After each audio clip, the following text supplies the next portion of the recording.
नमस्कार दोस्तों, आज हम सोनी अल्फ़ा 7S3 के बारे में बात कर लेते हैं। ये कैमरा मेरे पास नहीं है। मैंने दूसरे यूट्यूबर्स के रिव्यूज़ से कुछ नोट्स बनाए हैं। आज मैं वही नोट्स आपके साथ शेयर करना चाहूँगा। मैं स्पेसिफिकेशंस इसमें इंक्लूड नहीं कर रहा हूँ, वो आप कहीं से भी देख सकते हैं। मैं सीधा नोट्स पे आता हूँ और जो मेन डिटेल्स हो सकता है जो आपने ध्यान ना दिया हो जिन पे, या माइनर डिटेल्स और जो ऐसी डिटेल्स जिस पे आपका ध्यान जाना चाहिए, वो इसमें मैंने शामिल की हैं। सबसे पहले तो इसका EVF 3.1 मेगापिक्सल का है। मेन्यू इसकी रीडिज़ाइंड है और ये नया लो लाइट किंग है। ये डायमेंशनली दूसरे ए माउंट कैमरा से बड़ा है क्योंकि इसमें एक पैसिव कूलिंग सिस्टम है। ये ग्रेफाइट एलॉय हीट सिंक 5 गुना ज़्यादा कूलिंग देता है, जिसकी वजह से अब इस कैमरा में रिकॉर्डिंग पे कोई टाइम लिमिट नहीं है। इस कैमरे की ISO रेंज 80 से लेके 1,02,400 तक है, जिसको हम 40 से लेके 4,09,600 तक एक्सपेंड कर सकते हैं। और इसमें डुअल नेटिव ISO है, जिसकी वजह से ISO 51,000 12,800 से ज़्यादा क्लीन है। सेकंड नेटिव ISO 16,000 पे ट्रिगर होता है। इसका मतलब ये कि अगर आप 6400 ISO से ऊपर शूट करना चाहते हैं तो बेहतर है कि 16,000 ISO पे करें, वो ज़्यादा क्लीन फुटेज देगा। 16,000 ISO पे डायनामिक रेंज भी इम्प्रूव हो जाती है। इस कैमरे में सोनी ने S-Log3 को भी इम्प्रूव किया है।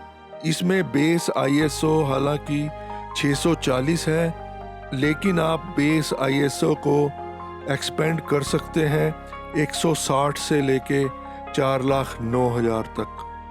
मतलब पिछले कैमराज में आप लॉग फुटेज को मिनिमम 800 या 1600 ISO पे शूट कर सकते थे, अब आप 160 ISO पे भी शूट कर पाएंगे। इसमें रोलिंग शटर ऑलमोस्ट 0 है, मतलब पैनिंग के समय जो आपको दिक्कत आती थी वो अब इसमें नहीं आएगी। इस कैमरे में 2 तरह की स्टेबलाइजेशन हम ले सकते हैं। पहली IBIS है, जिसको स्टेडी शॉट बोलते हैं, और ये 5 स्टॉप तक की स्टेबलाइजेशन देता है। दूसरा है एक्टिव मोड, जो डिजिटल स्टेबलाइजेशन है। और इसके अलावा लेंस में जो स्टेबलाइजेशन होती है उसका भी फ़ायदा हम इस कैमरे में उठा सकते हैं। इसमें एक ऑप्शन है शॉकलेस वाइट बैलेंस, जिसमें हम रिकॉर्डिंग के दौरान भी वाइट बैलेंस स्मूथली चेंज कर सकते हैं। सोनी का ऑटो वाइट बैलेंस उतना बढ़िया नहीं है जितना कैनन या निकॉन का है, लेकिन कलर्स इस कैमरा के फिर भी बहुत शानदार हैं पिछले कैमरास के मुकाबले। आप रिकॉर्डिंग के दौरान पंच इन भी कर सकते हैं, मतलब फोकस चेक करने के लिए जूम भी कर सकते हैं। इसमें टच स्क्रीन पे टैप करके हम फोकस कर सकते हैं। जब आप एक्सटर्नल मॉनिटर यूज़ करते हैं तो कैमरा LCD बंद हो जाती है और टच टू फोकस का फीचर भी अवेलेबल नहीं रहता। फोकस पॉइंट को भी जॉयस्टिक से ही मूव करना पड़ता है। अगर आप टच टू फोकस फीचर लगातार यूज़ करना चाहते हैं तो HDMI से आउटपुट लेकर रिकॉर्डिंग करनी पड़ेगी। अल्फ़ा 7S3 को आप USB-C से चार्ज कर सकते हैं, मतलब शूट के दौरान आप पावर बैंक से अटैच करके रखें तो इसकी बैटरी ड्रेन नहीं होगी। पिछले कैमराज में आप USB-C से डमी बैटरी के थ्रू कनेक्ट करते थे। इस कैमरा में डमी बैटरी की भी ज़रूरत नहीं है। इसमें 2 UHS 2 कार्ड स्लॉट्स हैं, जिसमें आप CF express A type card भी यूज़ कर सकते हैं। जैसे कि आपको पता होगा कि इसकी LCD screen fully articulating screen है, और ये गुड न्यूज़ है कि जब माइक की वायर इस कैमरे से अटैच्ड होती है तो ये तार LCD की मूवमेंट को ब्लॉक नहीं करती। इसमें फुल साइज़ की HDMI है, जिससे आप 16 बिट तक की क्लीन आउटपुट ले सकते हैं।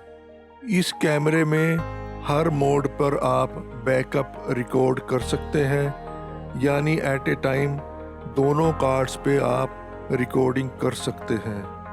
और अगर आप एक्सटर्नल रिकॉर्ड कर रहे हैं, उसके साथ साथ आप इंटरनली भी प्रॉक्सी रिकॉर्ड कर सकते हैं। इस कैमरे का बफर भी बहुत जल्दी क्लियर होता है। इस कैमरे में एक फीचर है कॉन्टिन्यूअस रिले रिकॉर्डिंग का, मतलब कि एक कार्ड फुल हो गया तो आप उसे नए कार्ड से रिप्लेस कर सकते हैं फॉर्मेटेड कार्ड से, और ये लगातार शूट करता रहता है, क्योंकि ना तो इसमें रिकॉर्डिंग लिमिट है और ना ही ये हीट होता है रिकॉर्डिंग करते वक्त। ये कैमरा 4 चैनल्स में ऑडियो रिकॉर्ड करता है, और जो हॉट शू अडेप्टर है सोनी का, उसके साथ भी ये रिकॉर्डिंग कर सकता है। मतलब उस अडेप्टर के साथ आपको वायर की ज़रूरत नहीं पड़ती। ऑडियो कंट्रोल स्क्रीन भी पहले से इम्प्रूव्ड है इस कैमरे की, लेकिन ये जूम F6 से कंपैटिबल नहीं है अनलेस कि आपके पास XLR अडेप्टर हो। ये कैमरा H.264 और H.265 HEVC में रिकॉर्ड करता है। इसमें 3 तरह के कोडेक ये यूज़ करता है। पहला है XAVCS, जो 24p से 120p तक H.264, जिसमें 60 और 100 Mbps पे 420 8-बिट और 422 10-बिट इंटरनल रिकॉर्डिंग होती है। XAVC-HS 4K के लिए है 24p से 120p और मैक्सिमम बिट रेट जाता है 200 Mbps तक। 420 8-बिट के लिए और 280 Mbps 422 10-बिट के लिए। XAVC-SI फुल HD में 24 to 60p तक रिकॉर्ड करता है।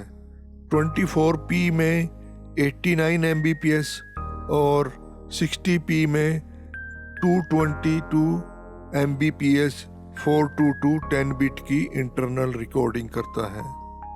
XAVC-SI 4K में भी 24 to 60p रिकॉर्ड करता है। 24 में 240 Mbps पे और 60p में 600 Mbps में। ये H.265 रिकॉर्डिंग है, और इसको यूज़ करने के लिए आपको CF express A type card चाहिए। फुल HD में ये 240 फ्रेम पर सेकंड पर भी रिकॉर्ड करता है, जिसमें कोई भी क्रॉप नहीं है। 4K 120 में एक्टिव स्टेबलाइजेशन यानी डिजिटल स्टेबलाइजेशन बंद हो जाती है और एडिटिंग काफ़ी स्लो हो जाती है। अगर आप SNQ मोड यूज़ ना करें तो ये 4K 120 में ऑडियो भी रिकॉर्ड करता है। 4K 120 के लिए आपको CF express A type card चाहिए, अनलेस के आप XAVC-S पर रिकॉर्ड करें, जो सबसे कम क्वालिटी का फॉर्मेट है। ये बात नोट करने लायक है कि 4K 120 में 1.1 का माइनर सा क्रॉप ये कैमरा करता है, और इस कैमरे में 422 10-बिट रिकॉर्डिंग इंटरनली हर मोड पर अवेलेबल है। जी बैटरी के साथ ये कैमरा 4K 120 में लगातार 2 घंटे का शूट करता है। ये कैमरा 4K 120 FPS में XAVCS 42210 बिट में आउटडोर रिकॉर्डिंग करते समय 13 मिनट में ही ओवरहीट हो गया था। टेम्परेचर था 37 डिग्री सेंटीग्रेड और कैमरे का टेम्परेचर था 57 डिग्री सेंटीग्रेड। ओवरहीटिंग के बाद 2 मिनट के रेस्ट के बाद ही ये कैमरा दोबारा शूट करने लायक हो गया। इंडोर 21 डिग्री सेंटीग्रेड में शूट करते वक्त ये कैमरा 4K 120 में 55 मिनट के बाद ओवरहीट हुआ। तब कैमरे का टेम्परेचर 52 डिग्री सेंटीग्रेड था। ये कैमरा HEIF या HEIF में भी स्टिल शूट करता है। ये 10 बिट का एक फॉर्मेट है जिसमें डायनामिक रेंज ये JPEG से ज़्यादा कैप्चर करता है। ये अभी नया फॉर्मेट है, बहुत कम लोग या ना के बराबर लोग इसे यूज़ करते हैं फ़िलहाल। रिकॉर्ड बटन पोजीशन इस कैमरे की टॉप पर है, जो कि बड़ी ऑड पोजीशन लगती है लोगों को। अगर बैक पे AF ऑन पोजीशन की जगह पे होता तो ज़्यादा इंट्यूटिव हो सकता था। वीडियो ऑटो फोकस इस कैमरे का कैनन से बेहतर कहा जा सकता है, लेकिन ये अभी प्रैक्टिकल सिनेरियो में वेडिंग्स में चेक करना बाकी है। इंडियन वेडिंग्स में जब हम शूट करते हैं तो सामने एक अकेला चेहरा नहीं होता, और जब बहुत से फेसेस होते हैं तो ये कैमरा कंफ्यूज होता है कि नहीं, ये देखना अभी बाकी है। वो ही डिसाइड करेगा कि इसका ऑटो फोकस कितना बढ़िया है। फिलहाल रिव्यूज़ देखने पे ये लगता है बहुत ही सुपीरियर ऑटो फोकस इसका है। ओवरऑल ये कैमरा सिनेमाटोग्राफर्स के लिए एक ड्रीम कैमरा है। जैसा वीडियोग्राफर्स ने सोचा था, ये कैमरा उससे बढ़कर फीचर्स देता है, और आने वाले समय में इंडिया में या वर्ल्ड वाइड ये कैमरा नेक्स्ट बिग थिंग बन सकता है।